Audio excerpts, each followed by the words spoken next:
बड़े बड़े लोगों को बड़े बड़े बेडरूम में अच्छे अच्छे मखमली गद्दों पर नींद नहीं आती, उसके बाद भी वो नींद की गोली लेते हैं, कई बार फिर भी खुल जाती हैं आंखें, फिर भी नींद नहीं आती। हाँ या ना? कैसे, तुम कैसे बता सकते हो? गारंटी से कहता हूं गांव वालों को चक्क नींद आती होगी। एक बेर यहां ते पैदर वहां चले जाओ जहां मैं रह रहा हूं, और वहां ते पैदर वापस आ जाओ, नींद ना आवे तो है ना सके, चक्क सोओगे। मतलब ही ना पर रहो कि आंख खुल जाए।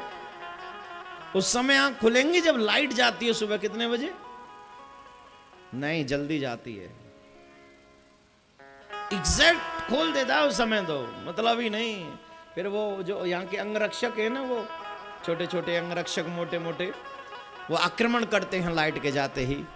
फिर आप जग जाओगे, फिर आप इधर उधर टहलने लग जाओगे, और कोई चारा आप पे नहीं बचेगा। हैं, राधे राधे आपको बोलना पड़ेगा, लेकिन तब तक सोओगे इतना। और किसान भाई को कहीं भी नींद आ जाती है रात को। क्यों? क्योंकि वो मेहनत बहुत करता है, वो ईमानदारी से मेहनत करता है। बेईमान लोगों को नींद नहीं आती है साहब, ईमानदार को तो कहीं भी मिट्टी के ढेले पर भी उसको नींद आ जाती है। मैं किसानों को देखता हूं वो खेत में भी सो जाते। और कहूं बहुत बड़े बिजनेसमैन ने लिया, बोले चल तो खेत में सुवाऊंगा। या वो मक्का के ऊपर वो बनाते ना मचान, वहां से वो ताल उनको पक्षियों को भगाते हैं। एक दिन किसी भी बिजनेसमैन को वहां छोड़ दो, नींद आएगी? किसी बहुत बड़े आदमी को छोड़ दो, नींद आएगी? अटैक पड़ेगो, मई मर जाएगो नदी में, मई गोविंदाय नमो नमः। क्यों? क्योंकि बेईमानी से कमाया हुआ धन है, वह नींद आ कैसे जाएगी? बड़े हुए तो क्या हुए, जैसे पेड़ खजूर, पंछी को छाया नहीं फल लागे दूर। ऐसे बड़े होने से क्या फायदा? सही माने में अगर इस देश में कोई सबसे बड़ा है तो वो किसान है, जो मेहनत करके इन सबको बड़ा बनाने में लगा हुआ है। सबसे बड़ा किसान है। हम सब इस धरती के ही पुत्र हैं। कई लोग इस धरती को बर्बाद करने में लगे हैं, लेकिन हमारे किसान भाई आज भी इस धरती को आबाद करने में लगे हुए हैं, आज भी। अब मुझे मालूम है आज के बाद मेरा डोनेशन आना कम हो जाएगा। लोग डोनेशन नहीं देंगे, बोले किसानों से ही ले लेना जितना लेना हो, मंदिर बनवा लेना अपना है? लेकिन मैं तो आपको मखमली गद्दे पर सुलाना चाहता हूं मेरे भाई। तुम्हें अच्छा लगे तो स्वीकार करना। मैं नहीं चाहता कि तुम दिखावे के गद्दे पर सो। मैं ये चाहता हूं कि जो मेरे ठाकुर ने तुम्हें बिस्तर दिया है तुम उस पे सो। मखमली गद्दे का मतलब है जहां नींद तुम्हें समय हो जाए और तुम्हें नींद आ जाए, तुम्हारी आंख सुबह खुले तो समझना तुम्हारा कर्म अच्छा है। चाहे वो मिट्टी का ढिला हो, चाहे वो तुम्हारा बेडरूम हो, चाहे वो तुम्हारा ऑफिस, कुछ भी क्यों ना हो, जिसके कर्म अच्छे होते हैं उसे नींद हर जगह आ जाती है, और जिसके कर्म अच्छे नहीं होते उसे नींद हर जगह नहीं आती। माँ कहती है बेटा ऐसा कर्म मत करना जिससे तेरी नींद गायब हो जाए, ऐसा कर्म करना जिससे तेरी नींद बनी रहे। आप सबसे जितने भी साधक हैं, जब भी साधक पथभ्रष्ट होता है उसकी नींद गायब हो जाती है, फिर वो न तो दिन में सो पाता है न रात में।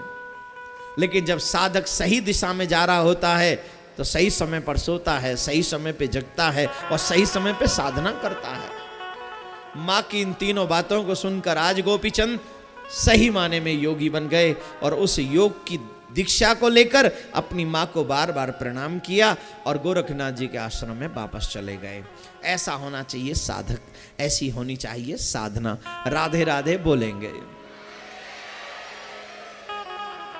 कलयुग के जीव के कल्याणार्थ भागवत कथा शुरू कर रहे हैं, ध्यान से सुने। यह दृष्टांत था जो भी आपने सुना, और अभी जो हम शुरू कर रहे हैं वो भागवत कथा। कलयुग के जीव के कल्याणार्थ भगवान सर्वेश्वर श्री कृष्ण ने राधा रानी के प्रिय सुख को कहा कि तुम धराधाम पर जाओ और हमारे धर्म का प्रचार करो, भक्ति का प्रचार करो। क्यों? कि कलयुग का व्यक्ति पाप में ज्यादा मन लगाता है,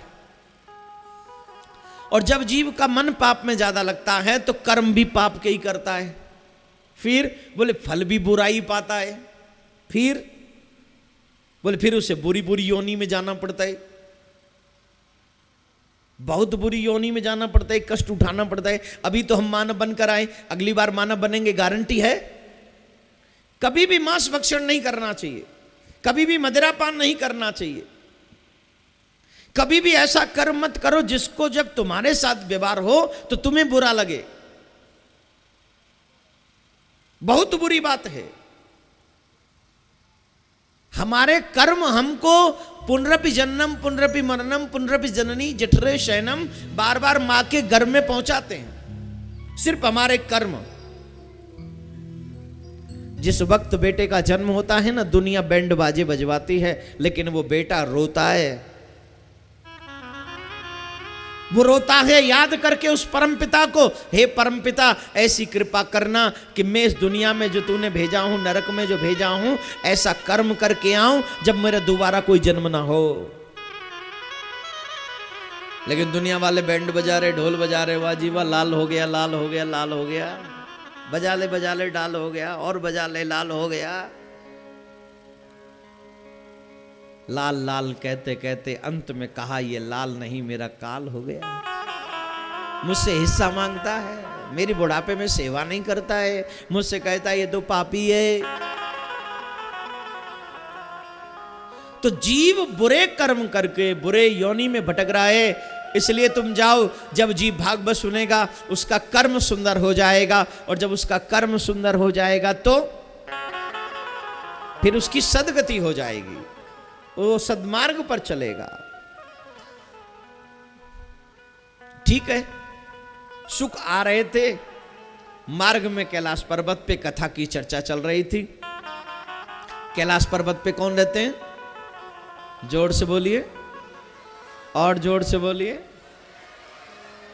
हर हर महादेव, हर हर महादेव, हर हर महादेव।